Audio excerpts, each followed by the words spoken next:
C'est une société secrète, un manuscrit disparu et un meurtre maquillé d'encre. Bienvenue sur Vérités Obscures, je suis votre hôte, Léon. Cette communauté d'amateurs de mystères s'agrandit. Laissez un commentaire et partagez votre source. D'écoute, vos messages animent cette chaîne. J'ai hâte de les lire. Commençons. C'était un samedi comme les autres dans le village de Nether Durnford. Les ruelles ensoleillées bourdonnaient d'abeilles. L'air était délicatement parfumé par les rosiers grimpants le long des murs des maisons. Et la postière, Madame Bletchley, réglait son coucou sur le passage de l'omnibus de 11h15, en provenance de Chipping Hollows. Mais ce matin-là, la routine tranquille allait s'effondrer, tout commençant par une invitation à prendre le thé adressée à un groupe plutôt sélect. Au cœur du village se dressait Old Tansley House, une imposante bâtisse géorgienne, dont les briques patinées par le temps avaient été adoucies par le lierre. Autrefois résidence d'un colonel à la retraite et de ses chiens de chasse, elle appartenait désormais à un locataire plus littéraire, M. Oswald Blenkinsop, un bibliophile excentrique d'âge indéterminé et aux mœurs raffinées, qui avait établi à Nether Durnford ce qu'il appelait avec une certaine pompe le Société de la Plume de Fer. La société était en réalité un groupe de 8 écrivains amateurs et passionnés de littérature du village et des paroisses voisines. Ils se réunissaient chaque mois autour de scones à la crème et de gâteaux aux noix pour se lire des poèmes affreux et des nouvelles à l'intrigue excessive, chacun convaincu que les autres n'étaient que peu en retard sur leur propre génie. La réunion de ce mois-ci promettait quelque chose de spécial. M. Blenkinsop, qui n'avait rien publié depuis plus de 20 ans, mais insistait sur le fait qu'il était à l'aube d'un renouveau gothique, ça avait invité les membres à une réunion dans un jardin, une présentation privée, disait-il, d'une histoire sur laquelle il travaillait depuis 15 ans et qu'il était maintenant prêt à révéler. Cette histoire, laissait-il entendre, allait changer à jamais notre façon de concevoir la forme narrative. À 2 heures, le jardin derrière Old Tansley House était décoré de porcelaine fine, de nappes en dentelle et de serviettes pliées en forme de cygne. Un gramophone jouait de douces sonates pour piano, et le parfum d'un sirop de sureau se mêlait à celui des figues mûres d'un arbre surplombant le mur de pierre.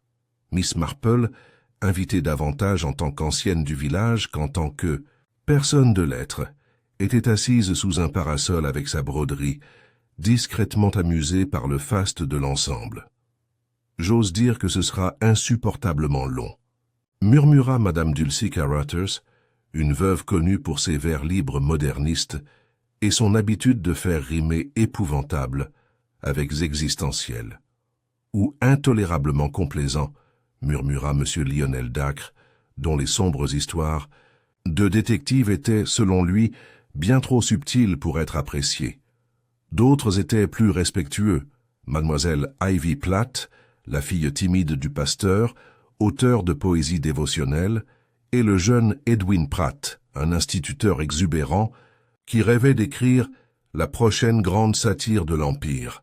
Il y avait aussi Madame Sylvia Finch, autrefois rédactrice en chef d'un magazine prestigieux, désormais toujours vêtue de noir et encline à citer d'obscurs romantiques, et le docteur Cyril Renfrew, un médecin semi-retraité qui lisait des récits sordides de vengeance se déroulant dans les hôpitaux. Tous les 8 étaient arrivés, chacun apportant avec lui un sentiment de supériorité, de suspicion ou les deux. À 3h15, après avoir bu la première tasse de thé et une douce brise faisant bruisser les pages du manuscrit sur le pupitre en laiton de M. Blenkinsop, il se leva pour lire. L'histoire était, comme on le craignait, alambiquée. Elle parlait du fils illégitime d'un baronnet, élevé dans un phare, qui revient réclamer un héritage déguisé en vendeur de perroquets. Le récit serpentait comme un randonneur ivre, mais la lecture s'interrompit brusquement lorsque Blenkinsop souleva la dernière page et toussa une fois, puis 2, avant de tomber en avant sur le pupitre, l'effondrant sous lui avec un bruit sourd et écœurant. Il y eut un silence stupéfait, rompu seulement par le léger crissement de l'aiguille du gramophone atteignant la fin du disque. Madame Finch laissa échapper un cri rauque. Le docteur Renfrew trébucha et se pencha sur Blenkinsop pour vérifier son pouls. Il est parti, dit-il finalement en se levant, le visage pâle. Un arrêt cardiaque soudain. Ça peut arriver. Mais le timing... Oh, mon Dieu, le timing... Les yeux de Miss Marple s'étaient légèrement rétrécis. Elle ne bougea pas de sa chaise, mais ses doigts cessèrent de coudre. Les choses soudaines, murmura-t-elle, sont rarement vraiment soudaines. Il y eut bien sûr une vague de réaction. Madame Carruthers se mit à pleurer doucement. Ivy Platt semblait sur le point de s'évanouir. Edwin Pratt tenta de calmer les esprits par la logique, affirmant haut et fort qu'il s'agissait presque certainement de causes naturelles, tout en se demandant intérieurement s'il ne devait pas prendre note pour son prochain manuscrit. Le gendarme fut appelé. La table à thé abandonnée et les sandwichs délicats séchèrent lentement au soleil. Ce n'est que le lendemain matin, lorsque les notes préliminaires du coroner ont révélé que la tasse de thé d'églantier de M. Blenkinsop contenait une dose mortelle de digital, que Nether Durnford a été véritablement secoué. Poison dans une tasse de thé, lors d'un rassemblement dans un jardin rempli d'écrivains en herbe qui, selon Miss Marple, semblaient tous avoir quelque chose à prouver et quelque chose à cacher. L'affaire.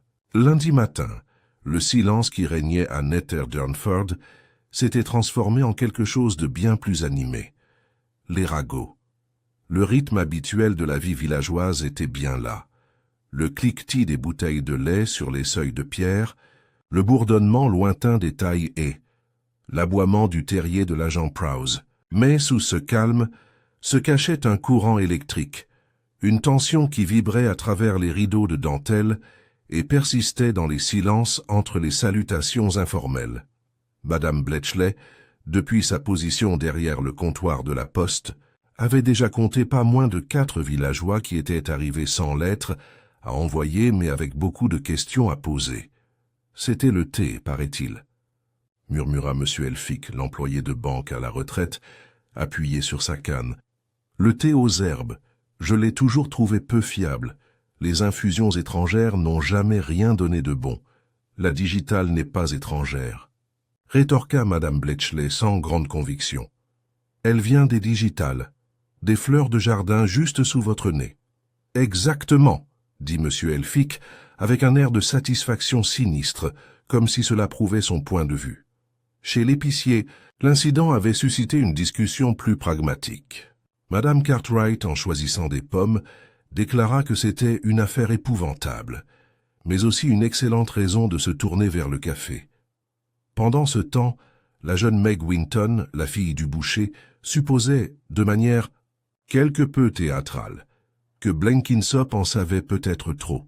Trop de choses sur quoi, avait demandé son amie Annie. Meg marqua une pause, un instant perplexe.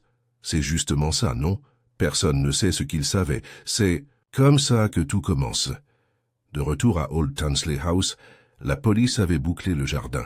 L'agent Prowse, qui s'occupait habituellement des vols de vélos et des rares plaintes concernant du bétail, affichait désormais un froncement de sourcils perpétuel et saisissait chaque occasion pour noter des informations dans son carnet, quelle que soit leur pertinence.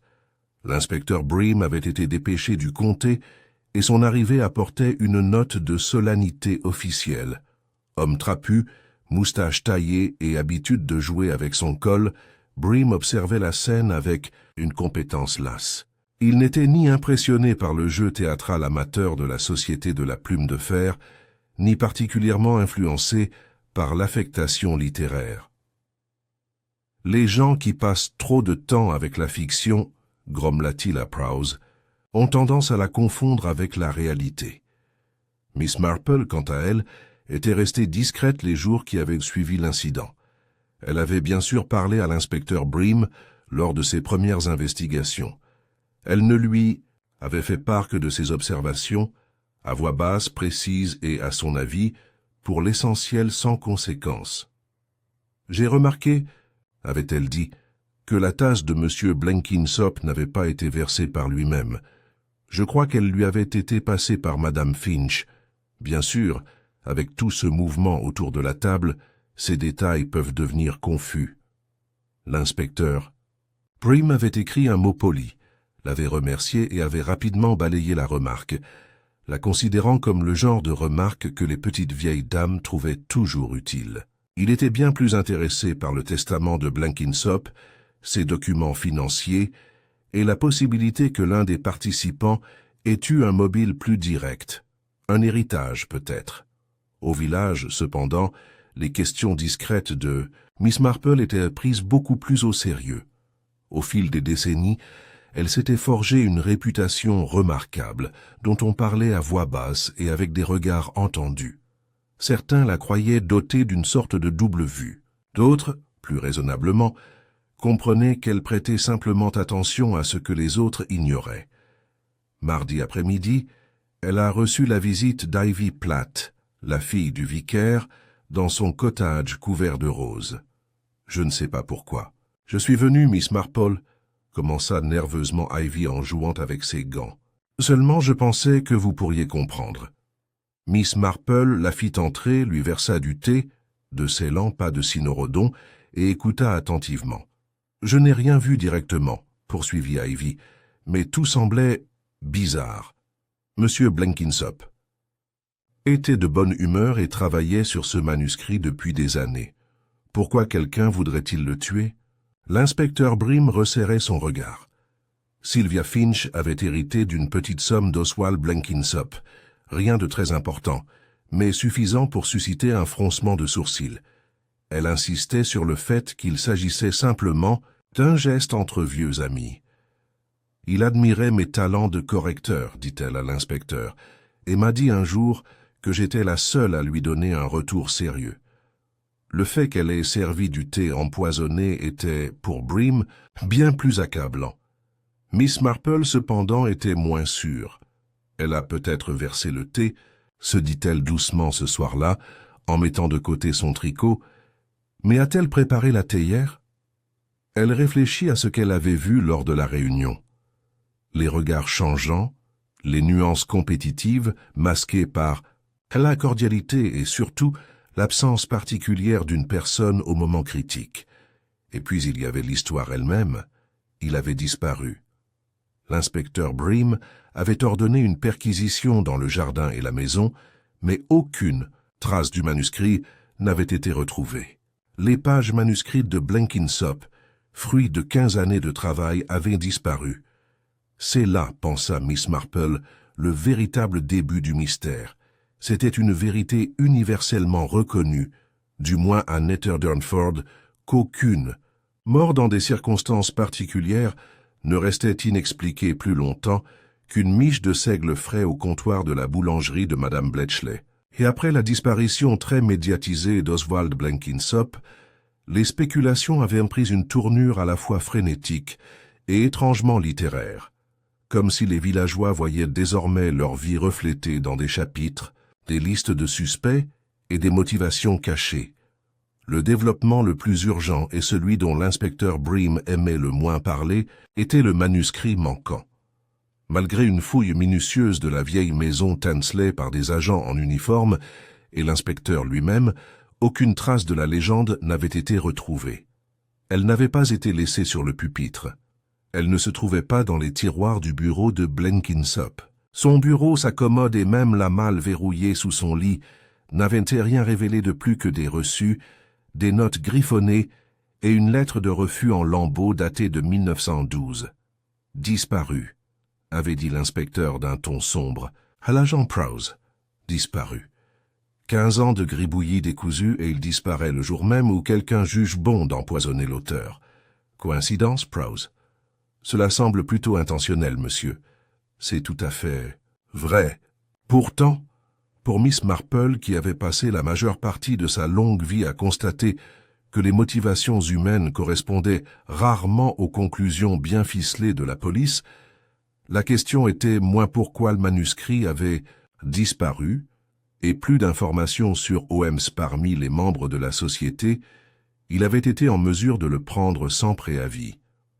Ce mardi matin, le jardin du presbytère accueillait un modeste goûter, informel et spontané, mais précisément le genre de cadre où, selon Miss Marple, les gens ont tendance à se dévoiler.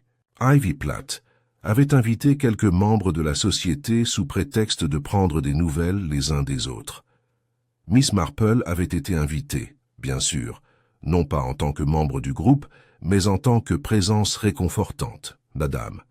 Caruthers arriva en retard et de façon théâtrale, prétextant une angoisse terrible. Elle portait un voile pour l'occasion, comme pour assister à un enterrement. « Je n'arrive toujours pas à y croire », soupira-t-elle dans sa tasse de thé. Un instant, lire cette prose atroce, et l'instant d'après, la mort.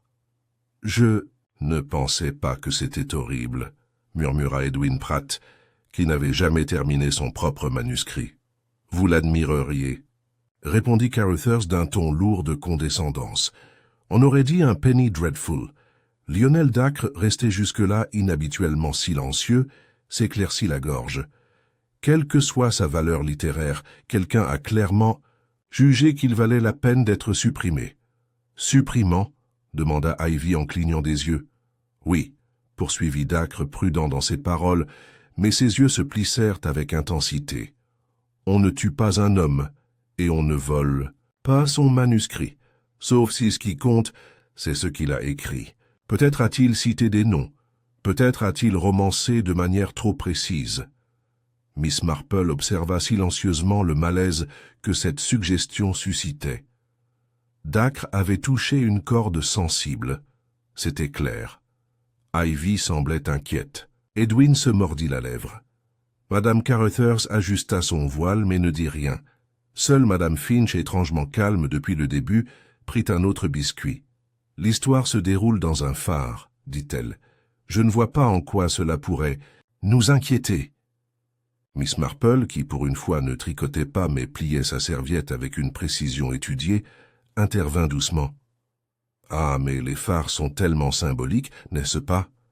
Ils mettent toujours en lumière des choses cachées. L'histoire de M. Blenkinsop n'était peut-être pas si simple, après tout. » Un silence s'abattit. Ce fut Ivy qui le rompit par un murmure. « Je me souviens de quelque chose d'étrange. Tout le monde s'est retourné. Juste avant de commencer sa lecture, M. Blenkinsop a regardé Madame Finch. J'ai trouvé qu'il avait l'air plutôt impatient, comme s'il attendait sa réaction. Sylvia Finch eut un petit rire. J'avais édité certains de ses anciens textes, Ivy. Bien sûr qu'il m'a regardé. Mais il a dit qu'il n'avait montré ce manuscrit à personne, insista Ivy. Et comment le sais-tu? Rétorqua Finch un peu trop vite. Il l'a dit lors de la dernière réunion. Miss Marple baissa brièvement les yeux, lissant le pli de sa jupe. C'était utile, pensa-t-elle. Très utile, en effet. Plus tard dans la journée, Miss Marple fit un saut à la bibliothèque du village, installée dans une ancienne chapelle aux fenêtres tordues et imprégnée d'une odeur de cire à la lavande. Elle ne cherchait pas un livre, mais une confirmation. Madame Pettingill, la bibliothécaire, l'accueillit avec enthousiasme. « Mademoiselle Marple, êtes-vous venue récupérer les archives de la Woolwich Gazette? Vous êtes une prodige de la recherche. »« Pas aujourd'hui, ma chérie, » sourit Miss Marple. « J'espérais que tu pourrais me dire quelque chose, d'un peu étrange. » Madame Pettingill se redressa. « L'étrange est ma matière préférée. Je me demandais, » dit Miss Marple avec désinvolture, si quelqu'un de la Société de la Plume de Fer était passé récemment pour poser des questions sur les phares. Madame Pettingill cligna des yeux. « Eh bien oui, il y a seulement une semaine. Ce gentil... Monsieur Dacre nous a demandé tout ce que nous avions sur la navigation côtière. Il a dit que c'était pour son prochain livre. J'ai trouvé ça un peu étrange. Il écrit généralement sur des curés empoisonnés et des croque-morts mélancoliques. » Miss Marple la remercia et partit peu après, remontant lentement le sentier bordé de chèvrefeuilles. Monsieur Dacre, donc. L'idée du phare n'était donc pas l'œuvre exclusive de M. Blenkinsop.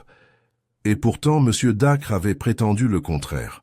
Cette nuit-là, l'inspecteur Bream visita le cottage de Miss Marple plus par obligation professionnelle que par réel espoir de découverte. « Mademoiselle Marple, dit-il assis raide dans son salon, j'ai réduit ma liste à Sylvia Finch. Elle a servi le thé, elle était nommée dans le testament. Elle avait les moyens, le mobile et l'opportunité. »« Oui, » dit Miss Marple en hochant la tête. Bream parut brièvement triomphante, jusqu'à ce qu'elle continue. Mais elle n'a pas versé le thé de la théière. Il fronça les sourcils. « N'est-ce pas ?»« Non, » répondit doucement Miss Marple. Elle apporta les tasses à la table. Mais je me souviens très bien d'Edwin Pratt, debout devant le samovar, se demandant quel mélange de plantes utiliser. Je m'en souviens parce qu'il avait remarqué que Blenkinsop n'aimait que le cynorrhodon, et il avait fait mine de trouver la bonne boîte. Bream semblait soudainement moins sûr de lui. Et qu'est-ce que cela nous dit? Miss Marple pencha la tête. Que quelqu'un a eu amplement l'occasion d'ajouter une substance dans la théière sans prévenir, et que M. Pratt, consciemment ou non, a facilité l'opération. Seigneur. Mais plus curieusement, ajouta-t-elle, pourquoi le manuscrit avait-il disparu avant l'arrivée du gendarme? L'histoire a dû être volée pendant l'agitation, ce qui suggère que quelqu'un savait exactement ce qu'il cherchait et avait des raisons de craindre son contenu. Elle marqua une pause, puis poussa un petit soupir satisfait. « Je crois, a-t-elle déclaré, que nous avons affaire à un crime aux proportions littéraires. » Mercredi, le charme pittoresque de Nether Durnford avait pris une légère teinte de méfiance. Les portes restaient fermées un peu plus longtemps. Les regards s'attardaient une seconde de plus au passage des voisins, et même le chant d'écho, ces oiseaux semblait atténué. Après tout, un meurtre au village perturbait plus que le rythme de vie. Il ébranlait la confiance même sur laquelle ce rythme reposait. Au centre de la perturbation se trouvait désormais Sylvia Finch.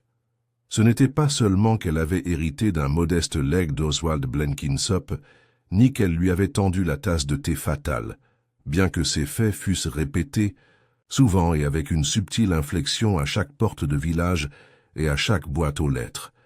C'était son sang-froid qui frappait, son refus de paraître ébranlé. « Elle n'a même pas cligné des yeux », avait dit Madame Bletchley à son mari la veille au soir, alors qu'ils écossaient des petits pois ensemble. Elle est restée assise là, ses gants soigneusement pliés sur ses genoux, comme si elle regardait la fin d'une pièce plutôt ennuyeuse. Au Red Hart Inn, on a entendu Lionel Dacre dire « Ce sont toujours les plus malins, vous savez ». Elle a corrigé son travail pendant des années. S'il avait écrit quelque chose de gênant, elle l'aurait su.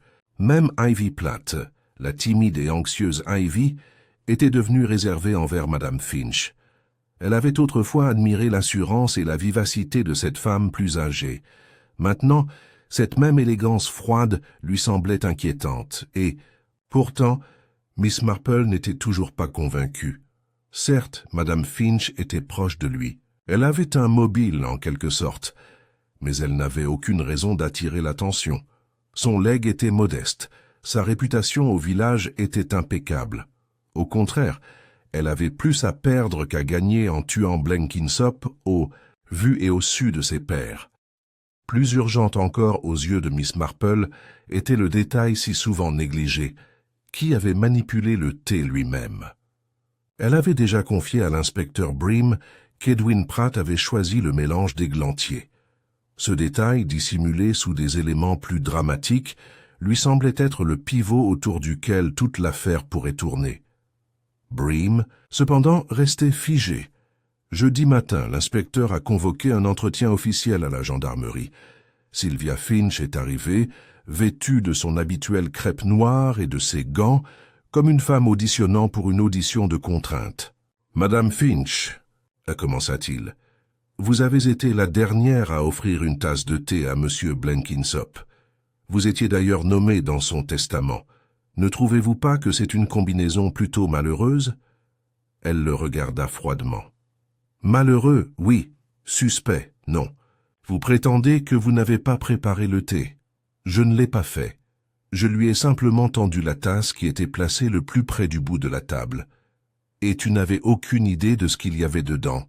Pas plus que vous, inspecteur. » Il tapota son crayon sur le bureau puis demanda « Connaissiez-vous le contenu de l'histoire de M. Blenkinsop avant qu'il ne la lise? Non, dit-elle. Puis elle ajouta, pas la version définitive, il était très secret dans ces dernières années. Mais vous aviez édité ses premières versions. Il y a seulement 1 an, je lui ai dit qu'il fallait le resserrer. Il n'était pas d'accord, et c'est tout. Bream a pris une note, mais n'a rien dit. Sylvia se pencha légèrement en avant. Suggérez-vous que je l'ai assassiné à cause de divergences éditoriales? L'inspecteur s'irrita. Je suppose que vous en aviez l'occasion. Et peut-être que vous saviez que ce qu'il allait lire allait causer des ennuis. Elle pencha la tête. Alors peut-être devriez-vous poser la même question à Lionel Dacre. Il a un jour accusé Oswald d'avoir plagié l'une de ses idées d'histoire, publiquement qui plus est. C'était nouveau. Le crayon de Bream s'arrêta au milieu d'une phrase. Plus tard dans la journée, Miss Marple reçut sa propre visite, inattendue mais bienvenue.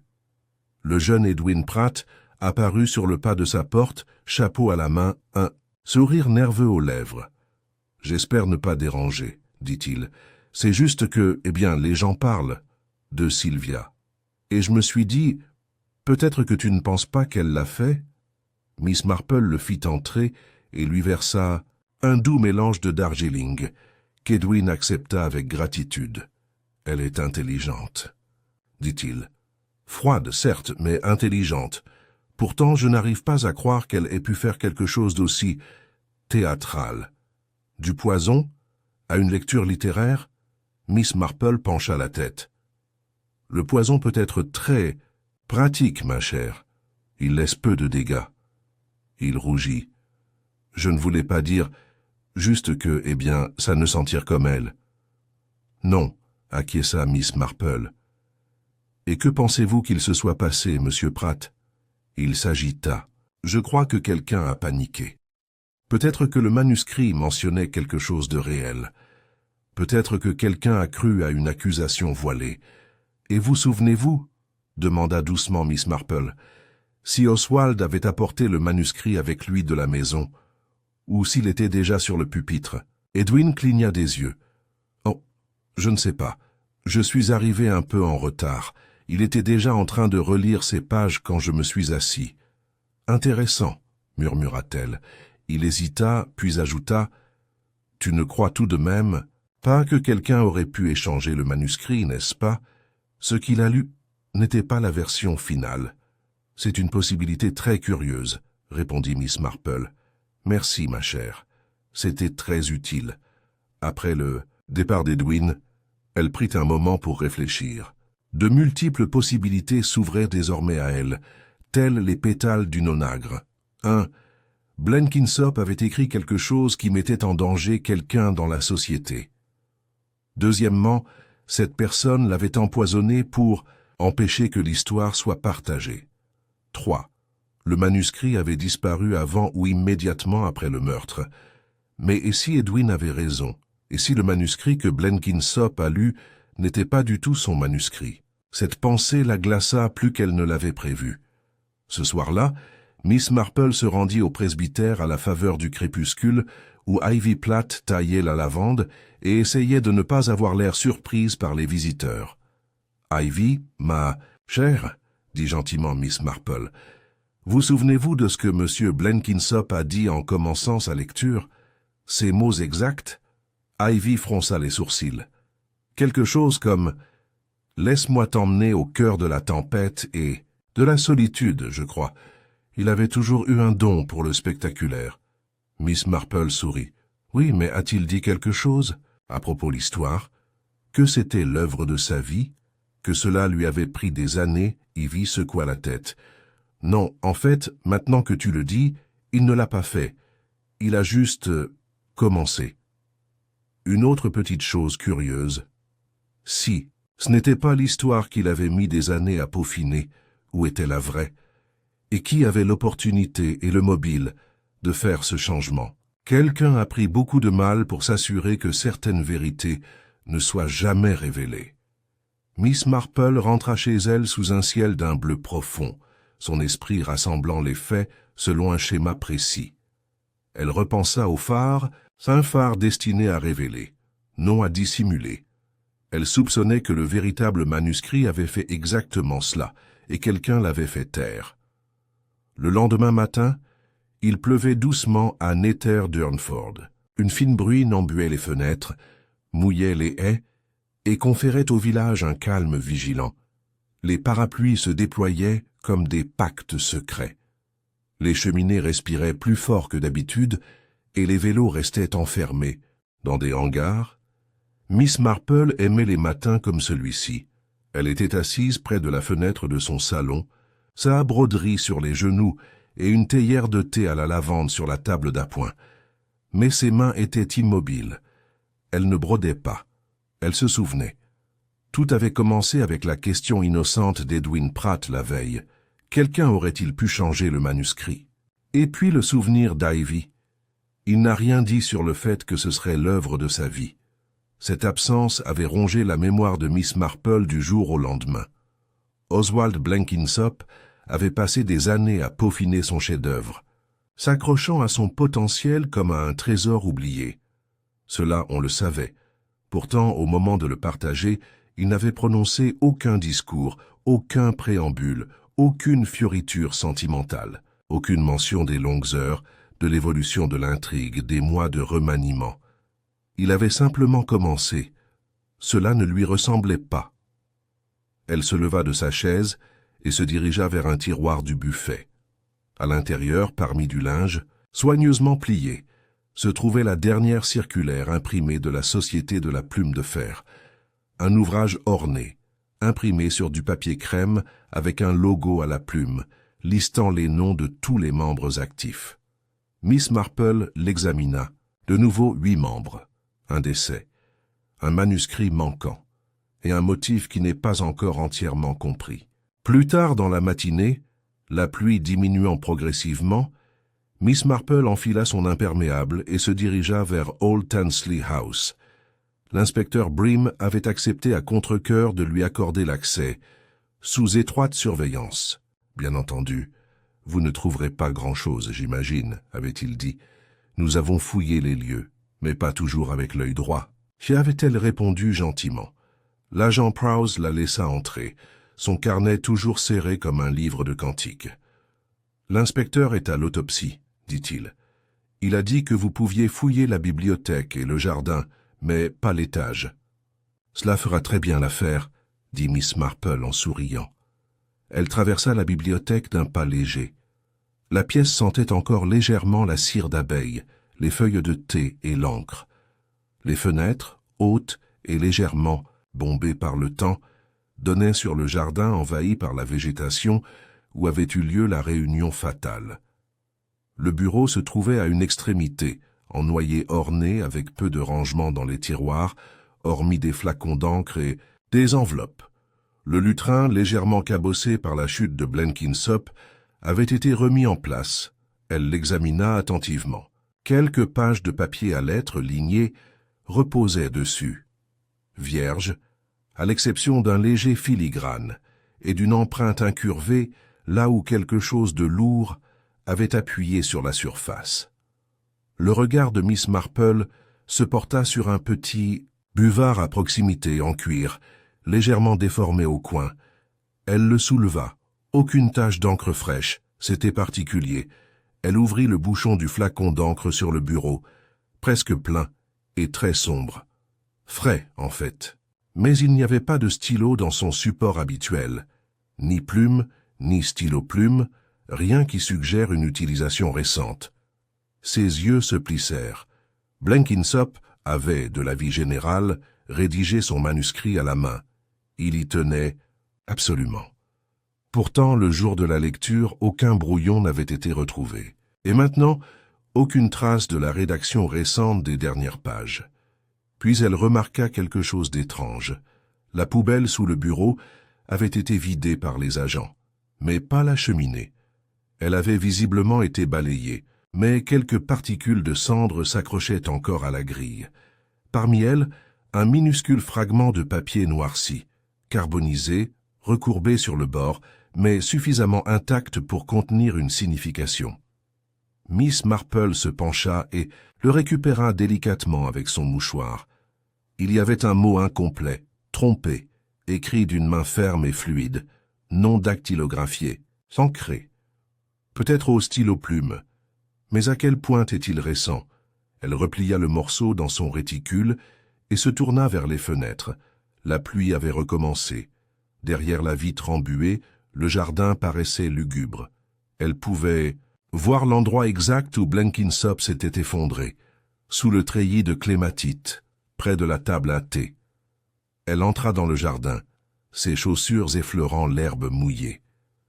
Un petit banc de pierre était posé à côté de la table, et là, niché en dessous, elle aperçut quelque chose de sombre. Un stylo.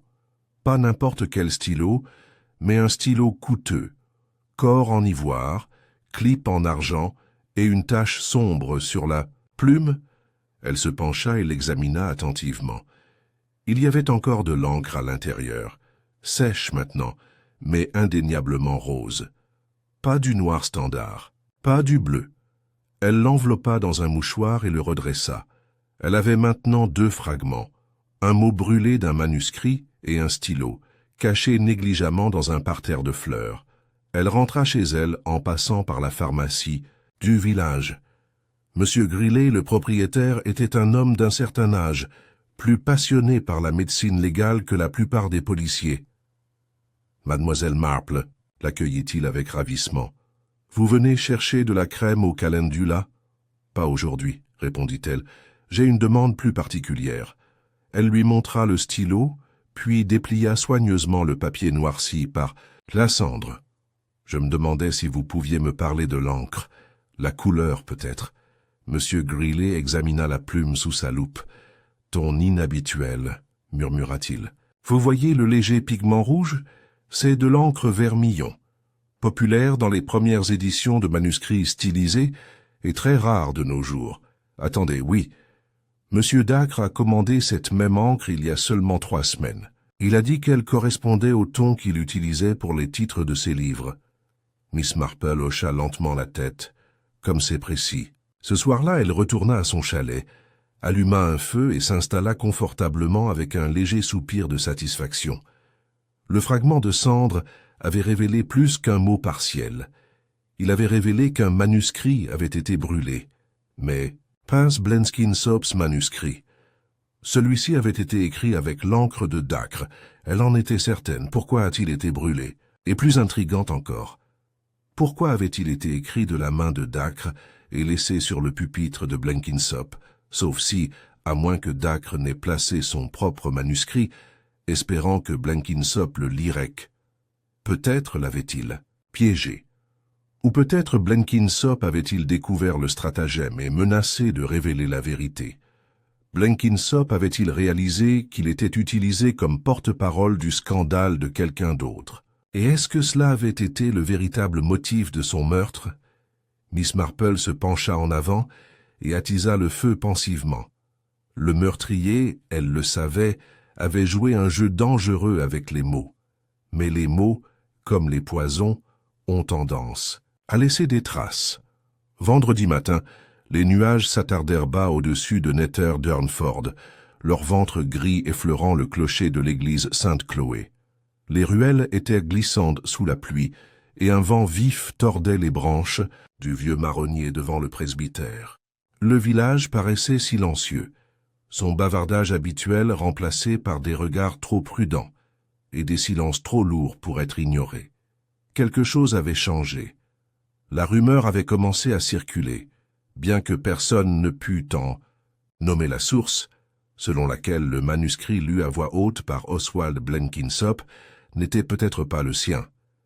C'était un vague murmure, transmis sur des intonations mi-curieuses, mi-effrayées. Mais dans une communauté aussi soudée que Nether Durnford, même un demi-murmure pouvait ruiner une réputation. À midi, Lionel Dacre arriva à la bibliothèque d'un pas décidé, le col relevé pour se protéger de la bruine. Son ton avec Madame Pettingill était sec, voire défensif. « J'aimerais voir ma correspondance de la papeterie Ink & Quill de Bath.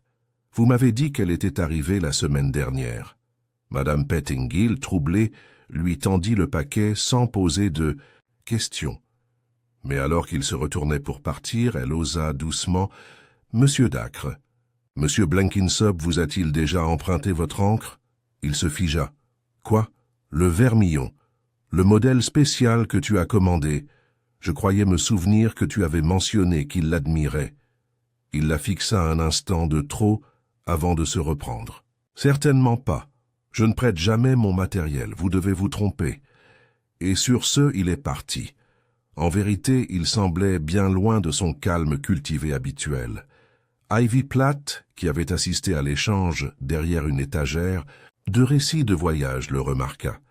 Elle se précipita vers le cottage de Miss Marple, les joues rouges, les mains crispées dans ses gants. « Je ne suis pas du genre à raconter des histoires. Vraiment pas. » commença-t-elle essoufflée. « Mais Lionel Dacre a menti à Madame Pettingill aujourd'hui. À propos de l'encre, Savoir-il l'a fait. »« Pourquoi en es-tu certaine, ma chère ?» demanda Miss Marple, en lui faisant signe de s'asseoir. « Parce que j'étais là.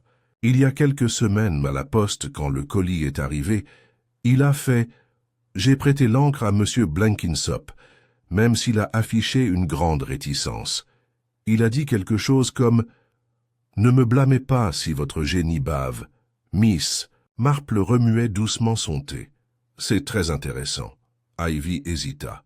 « Tu ne penses pas qu'il aurait pu inventer l'histoire, n'est-ce pas? Je veux dire qu'il aurait écrit quelque chose d'horrible et qu'il l'aurait fait lire au pauvre Oswald sans le savoir. » « C'est une idée tout à fait pertinente, » dit Miss Marple avec un sourire bienveillant. « Et elle pourrait expliquer plusieurs choses. » Elle attendit qu'Ivy soit partie avant de ressortir le fragment du manuscrit brûlé.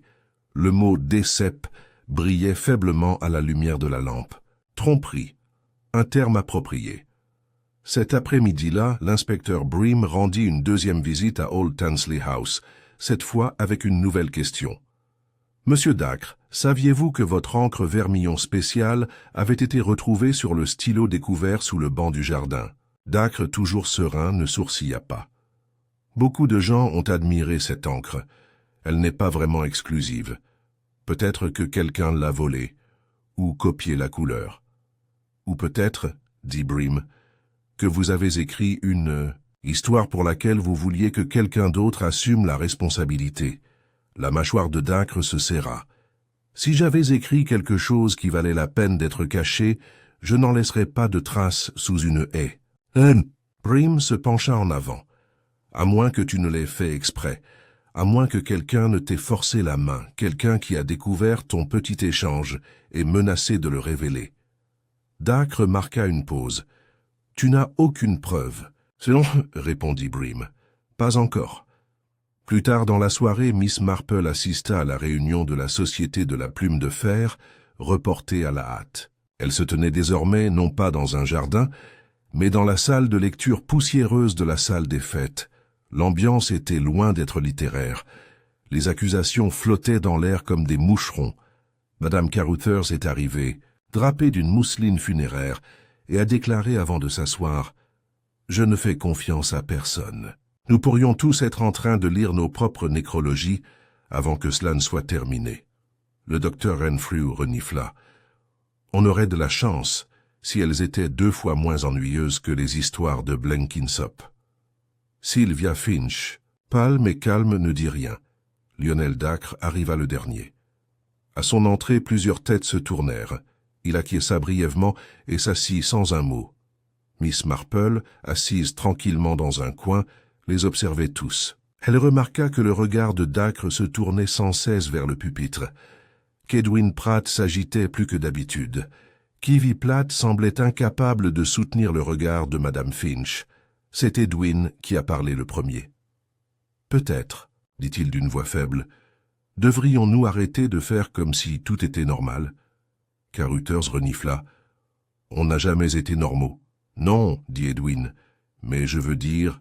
Quelqu'un tuait Blenkinsop, et quelqu'un lui a volé. Son histoire, on ne peut pas l'ignorer. On ne sait pas s'il a été volé, dit Sylvia d'une voix douce. On sait seulement qu'il a disparu. Et la plume, l'encre, demanda Edwin d'une voix plus forte. Dacre lui lança un regard noir. Tu m'accuses, mon garçon? Peut-être que je le suis. Ça suffit. La voix de Sylvia résonna dans la salle. Ce n'est pas un mélodrame, n'est-ce pas? Murmura Carruthers. On dirait bien. Miss Marple, les mains soigneusement jointes sur ses genoux, parla enfin.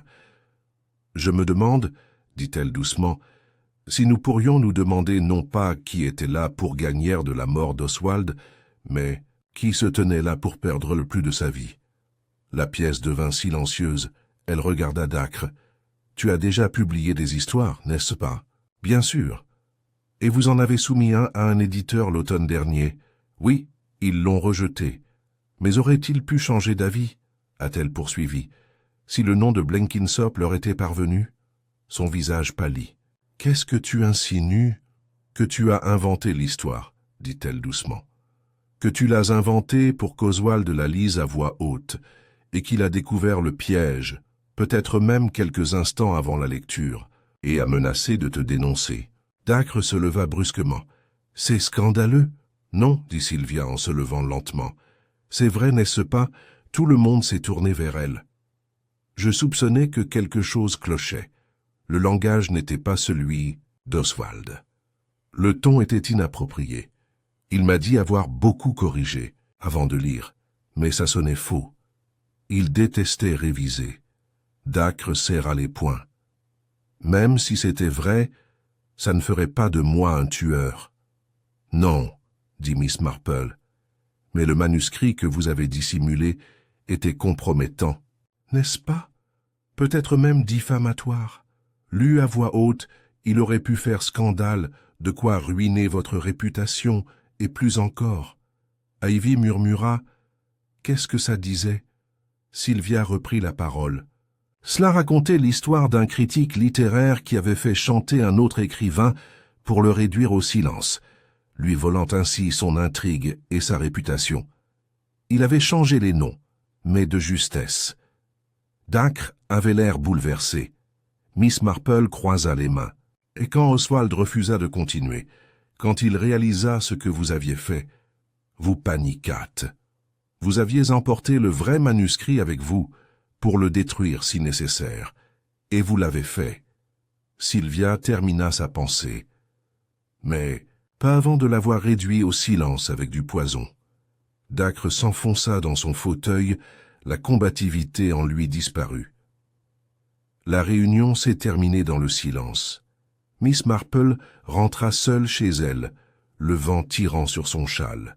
Elle avait déjà tout vu. L'ambition rance, la vanité se faisant passer pour du talent, et la vérité enfouie sous la fiction. Le manuscrit avait disparu, mais la vérité, comme toujours, avait survécu entre les lignes. C'était le lendemain. Matin. Et Nether Durnford se réveilla dans un silence plus profond que d'habitude. Une sorte de silence s'était installé dans le village, non pas le calme rural habituel, mais le silence pesant de l'attente. Chacun sentait que quelque chose avait changé depuis le rassemblement de la Société de la Plume de Fer de la veille. La confrontation avec Lionel Dacre avait agité les eaux de l'étang du village, et maintenant les villageois attendèrent de voir ce qui remonterait à la surface. Pourtant, aucune arrestation n'a été effectuée. L'inspecteur Bream avait quitté la réunion, les sourcils froncés et un silence sinistre, refusant toute action immédiate. Il avait affirmé à son retour au poste que malgré de nombreux soupçons et une bonne dose de mobile, il ne disposait pas la moindre preuve concrète. Aucun témoin de l'acte, aucune fiole de poison retrouvée, aucune confession écrite. Dacre lui-même avait disparu de la salle de réunion en silence, frôlant les villageois, le regard vitreux et la mâchoire serrée. Il n'était pas rentré à sa chaumière cette nuit-là. À 7h45 du matin, Ivy Platt se rendait à la boulangerie lorsqu'elle vit quelque chose qui la fit s'arrêter net. La porte du jardin de Lionel Dacre était entr'ouverte. Le vent la soulevait doucement, la balançant d'avant en arrière, créant un grincement rythmique qui grinçait dans le silence. Elle resta un moment incertaine, puis tourna les talons et se dirigea directement vers le cottage de Miss Marple. Miss Marple ouvrit la porte vêtue de sa robe de chambre et de ses pantoufles, sa tasse de thé toujours à la main. Je ne savais pas où aller, balbutia Ivy. Le portail du jardin de M. Dacre, il est ouvert. Je ne pense pas qu'il soit chez lui. Ça me semble étrange. Miss Marple hocha légèrement la tête et posa sa tasse de thé. On devrait peut-être faire une promenade, toi et moi. Une matinée constitutionnelle peut être très révélatrice. Ils arrivèrent au cottage de Dacre 10 minutes plus tard. C'était une jolie petite maison, bordée de lierre, et un rosier grimpant menaçait d'envahir la fenêtre de devant. Le portail était bel et bien ouvert, et plus inquiétant encore, la porte d'entrée elle-même était déverrouillée. Miss Marple lança un regard silencieux à Ivy. « Mieux vaut ne pas entrer, ma chère. Au cas où. » Elle franchit le seuil d'un pas prudent, sentant immédiatement l'odeur dans l'air. Elle n'était pas désagréable, plus florale qu'autre chose, mais elle était désagréable, trop sucrée, comme un pot pourri recouvrant autre chose. Le salon était vide, mais bien rangé, à l'exception d'une tasse de thé renversée sur la table basse. Miss Marple se pencha pour l'examiner. Aucun liquide à l'intérieur. Elle vérifia la cheminée. Froide, elle se dirigea ensuite vers le bureau, où Lionel Dacre consacrait la majeure partie de ses écrits. Un grand bureau en chêne dominait la pièce, chargé de papiers et de cahiers. Sur le bureau reposait une lettre entr'ouverte adressée à Blackridge & Fenner, agent littéraire, Londres, et à côté, un stylo plume plaqué argent. Pas vermillon. Cette fois, mais de l'encre bleue ordinaire. Des lignes étaient griffonnées sous la lettre. Si la vérité doit être dite, la phrase était incomplète. Miss Marple se retourna en entendant un léger craquement à l'arrière de la maison. Elle s'avança lentement dans le couloir et ouvrit la porte de la chambre du fond. Là, allongé, sur le tapis avec une tache d'encre renversée près de sa main ouverte, se trouvait Lionel Dacre, mort. Ses yeux étaient mi-clos, sa bouche légèrement ouverte.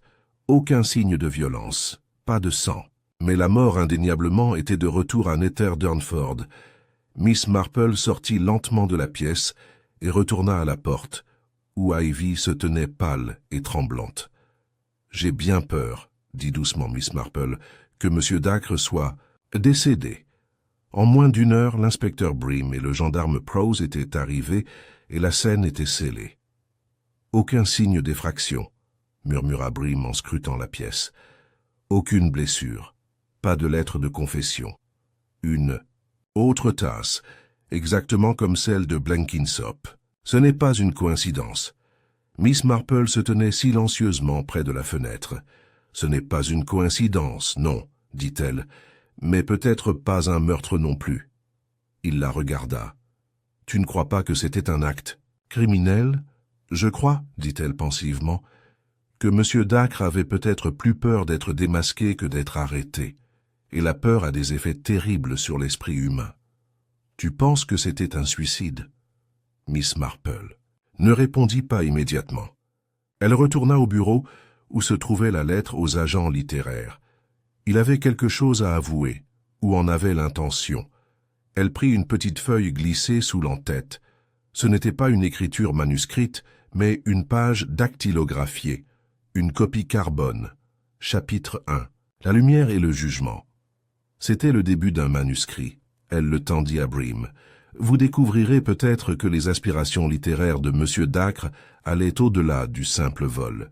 Il avait l'intention de publier l'histoire sous son propre nom, probablement sous un autre titre. Voici le brouillon qu'il n'a pas brûlé. Bream fronça les sourcils. Alors, qu'est-ce qui a changé ? Miss Marple dit doucement. Quelqu'un a découvert le faux. Quelqu'un qui savait ce que contenait réellement le manuscrit d'Oswald, et peut-être quelqu'un qui a menacé Dacre de le dénoncer s'il n'avouait pas. Il cligna des yeux. « Tu crois qu'il a été victime de chantage ? Pas forcément pour l'argent. Certains recherchent la vérité plus que le profit. » Elle regarda à nouveau par la fenêtre. « Et certains connaissent la vérité depuis toujours. » Dehors, le vent s'était levé. Miss Marple resserra son châle autour de ses épaules. Le village était désormais aux prises, non pas avec un, mais avec deux morts. Et si le meurtre de Dacre n'était peut-être pas un meurtre au sens strict, il était, selon Miss Marple, provoqué par la peur, l'orgueil et un secret devenu trop lourd à porter.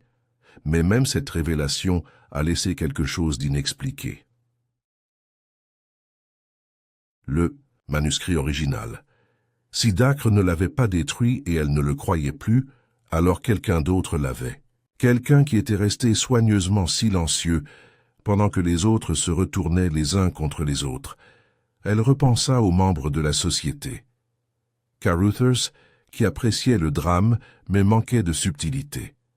Le docteur Renfrew, dont le dégoût pour la fiction n'avait d'égal que sa fascination pour la vengeance. Le jeune Edwin, avide de publication. Ivy, timide mais observatrice. Sylvia Finch, posée, intelligente, discrètement blessée.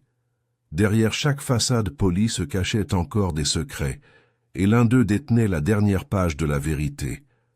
La mort de Lionel Dacre, bien qu'enveloppée d'ambiguïté, tomba comme un second rideau sur la scène silencieuse de Nether Durnford. Son enterrement fut plus rapide que celui d'Oswald Blenkinsop, le coroner concluant qu'un puissant mélange de sédatifs et d'alcool en était la cause. Intentionnel peut-être, accidentel peut-être. Suicide par honte, disait beaucoup à voix basse. Mais les questions restaient en suspens. Le manuscrit n'avait toujours pas été retrouvé, ce n'était pas le vrai. Ce n'était pas l'œuvre finale de Blenkinsop, et Miss Marple était tout à fait sûre qu'il n'avait pas été brûlé du tout. Le dimanche matin, les rumeurs s'étaient transformées en théories. À la poste, Madame Bletchley déclarait soupçonner Sylvia Finch d'avoir quelque chose à leur sujet, tandis que le docteur Renfrew, entendu par hasard à la pharmacie, insistait sur le fait que Dacre était le deuxième domino, pas le dernier.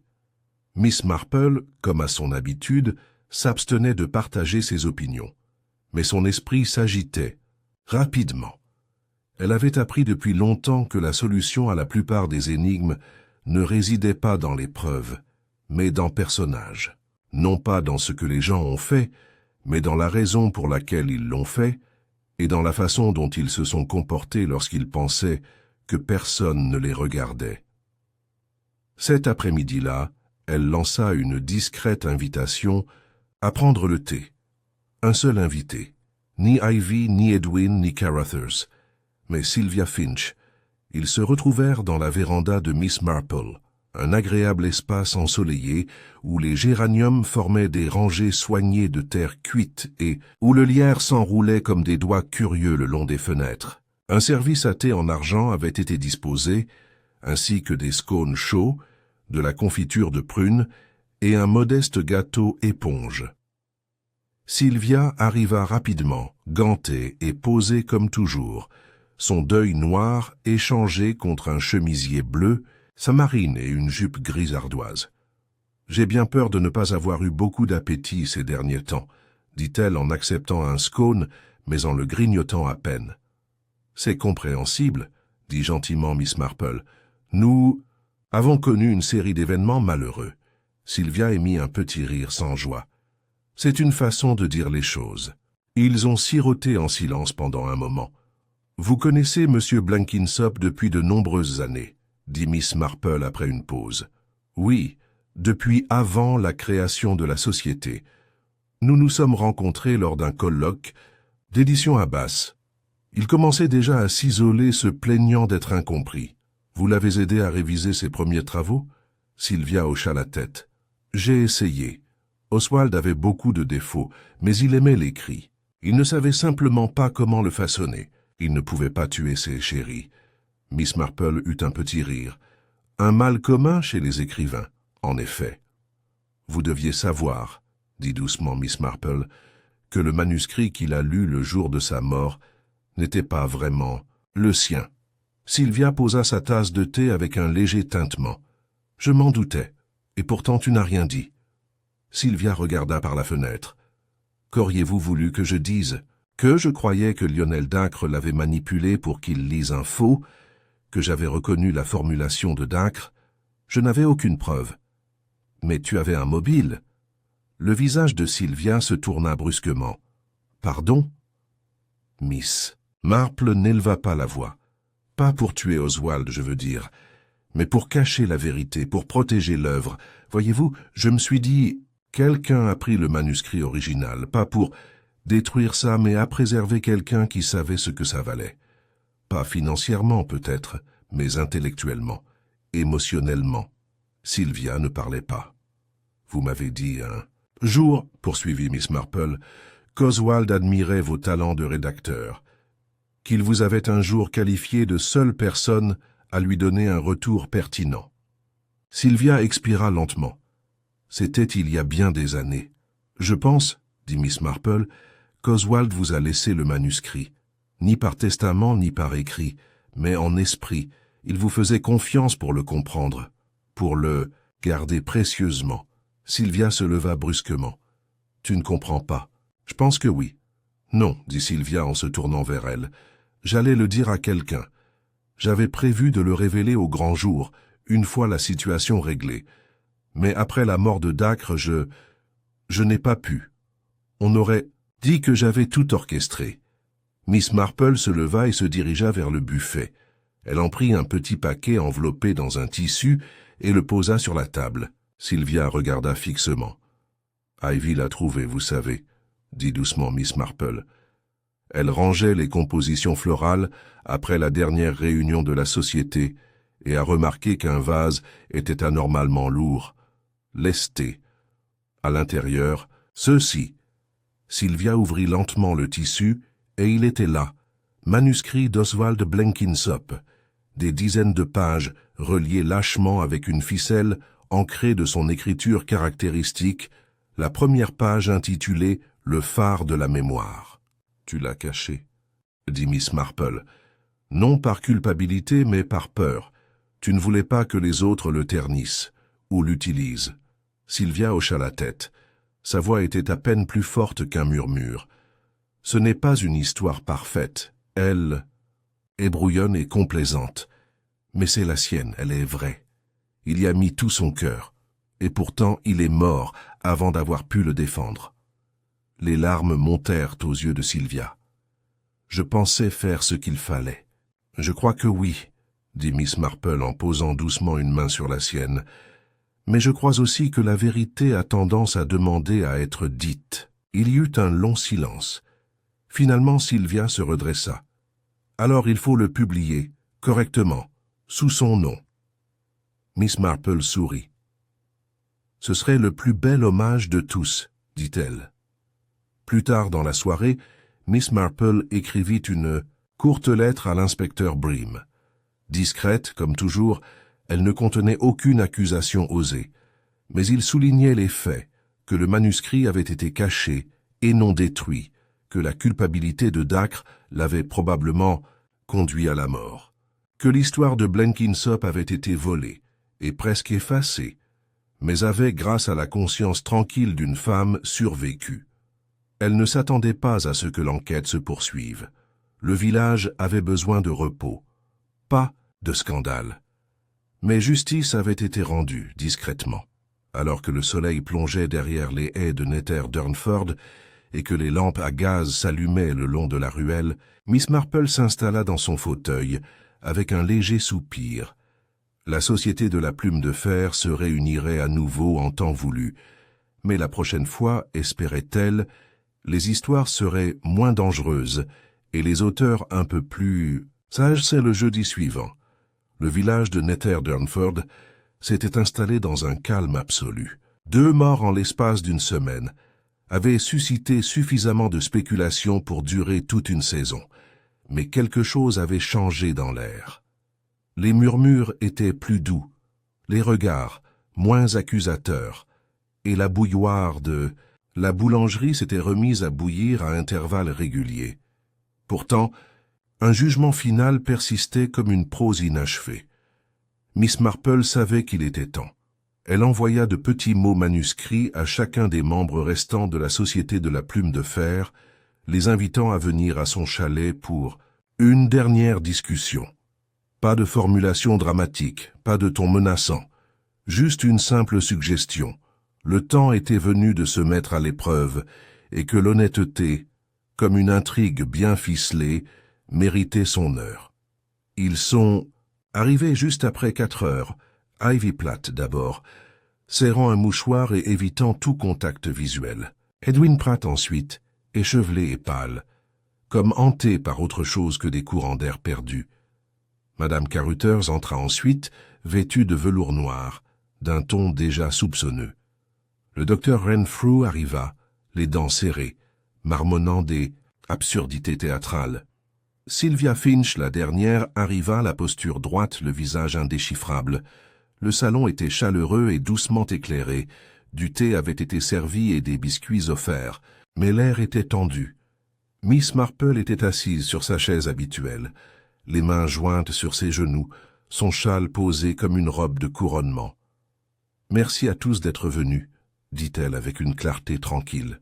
« Je sais que nous avons tous beaucoup réfléchi ces derniers jours, et c'est peut-être le moment de parler ouvertement, non pas avec accusation, mais avec compréhension. » Le docteur Renfrew s'éclaircit la gorge. « Nous avons déjà perdu 2 membres, mademoiselle Marple. Pensez-vous que d'autres vont mourir ?»« Ah non, » dit-elle, « seulement qu'il y a plus à dire, à prendre. » Elle regarda Sylvia qui hocha la tête en silence. « Je crois, » poursuivit Miss Marple, « que nous devons commencer par ce que M. Blenkinsop avait prévu ce jour-là dans le jardin. Vous vous souvenez tous qu'il avait peu parlé avant de lire? Pas de grande introduction? Pas de mention de l'œuvre et sa vie? » Ils hochèrent la tête. « C'est parce que ce qu'il a lu n'était pas son manuscrit. C'était celui de quelqu'un d'autre, une histoire inventée, glissée à la place de la sienne. Des halètements, mais aucune interruption. » Lionel Dacre, avide de reconnaissance et craignant sa propre médiocrité, a substitué son œuvre à celle d'Oswald. Il a usé de la confiance d'Oswald pour y parvenir, peut-être même de sa vanité. Et pourtant, je crois qu'Oswald a fini par reconnaître la supercherie. Je soupçonne que juste avant, ou même pendant, la lecture, il a réalisé que ses paroles n'étaient pas vraiment les siennes, qu'il était utilisé comme porte-parole de l'ambition d'un autre homme. Elle se tourna vers Edwin. « Tu as mentionné un jour, n'est-ce pas, qu'Oswald semblait mal à l'aise, qu'il hésitait sur quelques lignes. » Edwin hocha lentement la tête. « Oui, je pensais que c'était le stress. Je pense que c'était l'aube de l'horreur. » Madame Caruthers se pencha en avant. « Mais qu'en est-il du poison? Ce n'était sûrement pas Lionel ?» Les yeux de Miss Marple se portèrent vers la cheminée, où les braises couvaient encore faiblement. « Non, je ne crois pas que Lionel Dacre ait empoisonné Oswald Blenkinsop. Je crois que quelqu'un d'autre, déjà au courant de l'échange de manuscrits, craignait qu'Oswald ne dise quelque chose qui révélerait la vérité. Ou peut-être craignait-il que, réel le manuscrit, était encore pire, plus dangereux, plus révélateur. » Elle s'arrêta un instant. « Sylvia ?» Tous les regards se tournèrent. Sylvia inspira profondément. « Non, je ne l'ai pas empoisonné, je le jure. Mais je savais que le manuscrit qu'il avait lu n'était pas celui d'Oswald. J'ai reconnu le phrasé de Dacre, certaines expressions qu'il utilisait toujours dans ses critiques abominables. « Alors pourquoi ne pas dire quelque chose ?» demanda sèchement le docteur Renfrew. « Parce que j'avais peur, » dit-elle doucement. « Peur de l'image que ça donnerait. J'avais corrigé son travail, on m'avait laissé un témoignage dans son testament. Je ne voulais pas être accusé de jouer sur les 2 tableaux. » Miss Marple reprit la parole. « En vérité, je ne crois pas que Madame Finch soit capable d'un acte aussi irréfléchi. Un poison exige à la fois une certaine planification et une cruauté qu'elle ne possède pas. Mais je crois que quelqu'un d'autre présent avait des raisons de craindre ce qu'Oswald pourrait dire s'il découvrait toute la vérité. » Elle se tourna vers Ivy. « Ivy, ma chère, tu as remarqué très tôt que la réaction d'Oswald semblait inhabituelle, mais tu as aussi dit autre chose lors de notre dernière rencontre. Quelque chose de très révélateur. » Ivy cligna des yeux, les lèvres entr'ouvertes. « Qu'est-ce que j'ai dit? Vous avez mentionné que Dacre avait autrefois prêté à Oswald l'encre vermillon spéciale. Vous vous en souveniez très bien du bureau de poste. Mais c'était avant la dernière lecture d'Oswald, avant la parution du faux manuscrit. Pourtant, personne d'autre n'a jamais vu Oswald utiliser cette encre. Ivy baissa les yeux. Je suppose que je viens de m'en souvenir. Non, répondit gentiment Miss Marple. Vous vous en souvenez parce que c'est vous qui l'avez transmis. Vous avez vu les instructions de Dacre, vous les avez entendues. Les mains d'Ivy tremblaient légèrement. Tu savais que quelque chose clochait, poursuivit doucement Miss Marple, mais tu n'as rien fait. Et quand Oswald a commencé à lire l'histoire, tu as paniqué. Tu pensais que le manuscrit, quel qu'il soit, pourrait révéler quelque chose te concernant. Tout le monde regardait maintenant Ivy. Ivy, dit Miss Marple d'une voix encore plus douce, le manuscrit original d'Oswald. Il vous mentionnait, n'est-ce pas? Pas nommément, mais suffisamment pour que vous vous reconnaissiez. La voix d'Ivy, quand elle se fit entendre, était à peine audible. « J'avais 17 ans, murmura-t-elle. Je lui ai envoyé des poèmes. Il m'a dit qu'ils étaient prometteurs. Il est venu prendre le thé. Je l'ai trouvé gentil. Mais ensuite, il a écrit sur le sujet. Il l'a déformé. Il en a fait une fiction. C'était cruel, dénonçant. » Edwin se pencha en avant. « Oh, alors tu... » « Je ne voulais pas, dit-elle d'une voix brisée. Je pensais, si j'en ajoutais juste un peu au thé, juste assez pour le rendre malade. Arrêter la mesure, mais je ne connaissais pas la dose. Je ne pensais pas que... » Le silence envahit la pièce. Sylvia resta assise très immobile. Carruthers serrait son sac à main comme une bouée de sauvetage. Le docteur Renfrew marmonna. « La fille est dans l'illusion. » Mais Miss Marple resta calme. « Ivy, dit-elle doucement, Oswald t'a blessé, mais pas avec du poison. Il t'a blessé avec l'arme qu'il chérissait le plus, sa plume, et ce faisant, il a tout déclenché. Je ne cautionne pas ce que tu as fait, mais je comprends pourquoi. » Des larmes coulaient silencieusement sur les joues d'Ivy. « Vous n'avez pas besoin d'en dire plus, » dit doucement Miss Marple. « L'inspecteur sera informé, bien sûr. Mais je veillerai à ce que l'affaire soit traitée avec discrétion. » Elle se tourna vers les autres. Chacun de nous porte une part de responsabilité dans cette tragédie. L'orgueil, l'ambition, la peur, voilà les véritables coupables. Et pourtant, l'histoire d'Oswald a survécu, grâce à une femme qui savait que cela comptait plus que la vengeance. Sylvia baissa la tête, les larmes brillantes, mais non versées. « Je le publierai, dit-elle, exactement comme il l'a écrit. Et ainsi c'est terminé, non pas avec des menottes ou des gros titres, mais par un moment de calme dans une pièce silencieuse. La justice, comme le savait Miss Marple, n'était pas toujours une question de potence ou de verdict. Parfois, il s'agissait simplement de rétablir la vérité et de la dignité de choisir de la dire. Dans les semaines qui suivirent, le village de Netterdurnford commença à respirer à nouveau.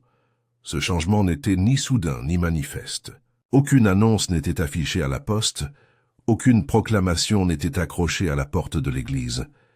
Mais peu à peu, les silences tendus se sont apaisés, les regards gênés ont cédé la place à des hochements de tête, et la vie du village a repris son rythme. Les décès d'Oswald Blenkinsop et de Lionel Dacre avaient laissé derrière eux plus de 2 chaises vides au sein de la Société de la Plume de Fer. Ils avaient révélé des failles dans la confiance, la moralité et la vérité. Et si la police n'avait pas engagé de poursuites judiciaires, l'inspecteur Bream, après un entretien privé avec Mademoiselle Marple, avait jugé les actes d'Ivy Platt comme une erreur de calcul tragique plutôt que comme une malveillance. Les conséquences persistaient. Aussi discrète que la brume dans les haies, Ivy s'était retirée de la vie publique. Elle n'assistait plus aux réunions de la société. Et ses promenades dans le village étaient plus rares, plus courtes, et souvent accompagnées de son père, le vicaire, qui paraissait chaque jour plus fatigué. Mais elle n'était pas mise, soit à l'écart. Netterdurnford, malgré sa propension au commérage, avait un cœur curieusement indulgent. Madame Carruthers, après des semaines de silence théâtral, a finalement déclaré que Le véritable crime était de nature littéraire, et a commencé à travailler sur un mémoire en feuilleton de l'affaire, provisoirement intitulé Encre, et Innocence, le docteur Renfrew, avec plus de retenue, a commencé à écrire des lettres à des revues médicales sur les risques psychologiques des sociétés de littérature amateurs. Quant à Edwin Pratt, il semblait plus âgé et dégrisé par la prise de conscience que tous les écrivains n'étaient pas nobles d'intention. Il continua d'écrire, mais ses histoires devinrent moins extravagantes et plus réfléchies. Un jour, croisant Miss Marple dans la ruelle, il s'arrêta et dit doucement « Vous aviez raison, vous savez, sur la nature humaine, sur combien nous cachons derrière les mots. » Miss Marple avait simplement souri et lui avait tapoté la main. Et Sylvia Finch, elle a tenu parole.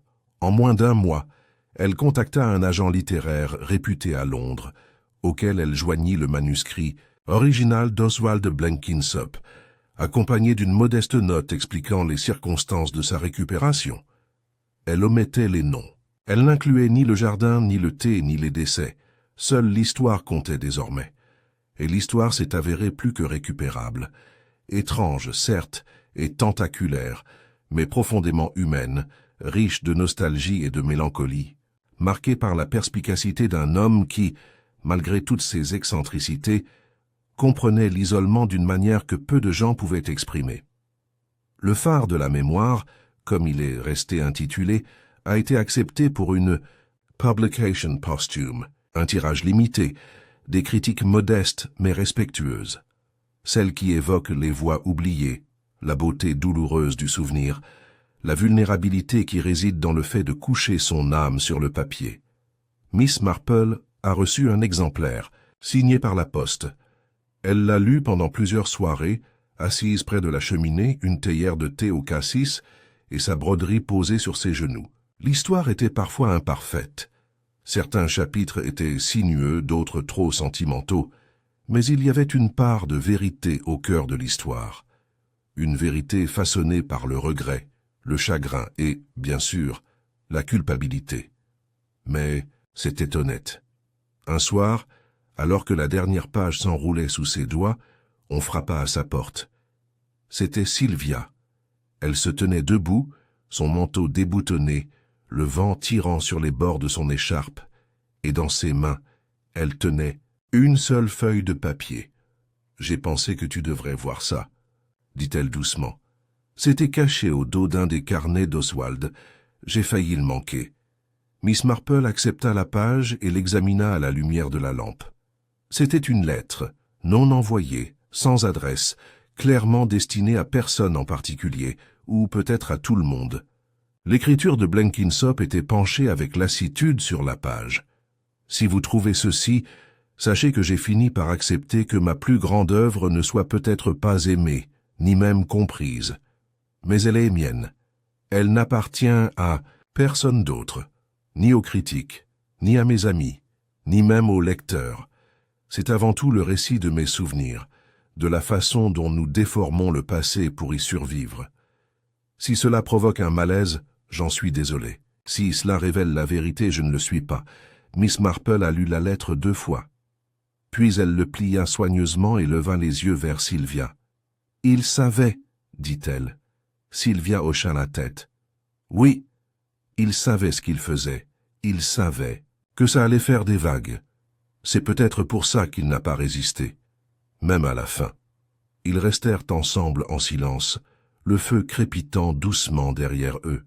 « Vous avez eu raison de le protéger, » dit enfin Miss Marple, « et de le laisser partir. » Sylvia esquissa un léger sourire, les yeux plissés.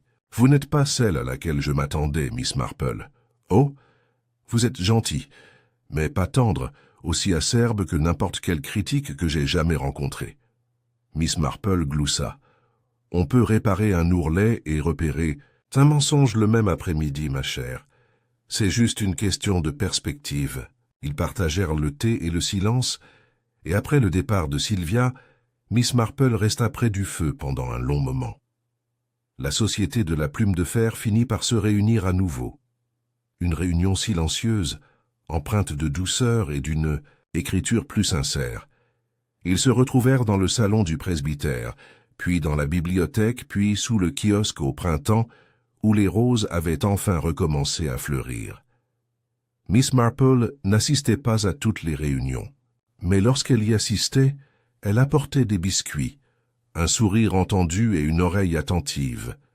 Et parfois, juste parfois, elle regardait de l'autre côté de la table les nouveaux membres, jeunes, pleins d'espoir, incertains, et pensait aux phares, des histoires, du pouvoir que nous leur donnons, et les vérités qu'ils refusent d'enterrer.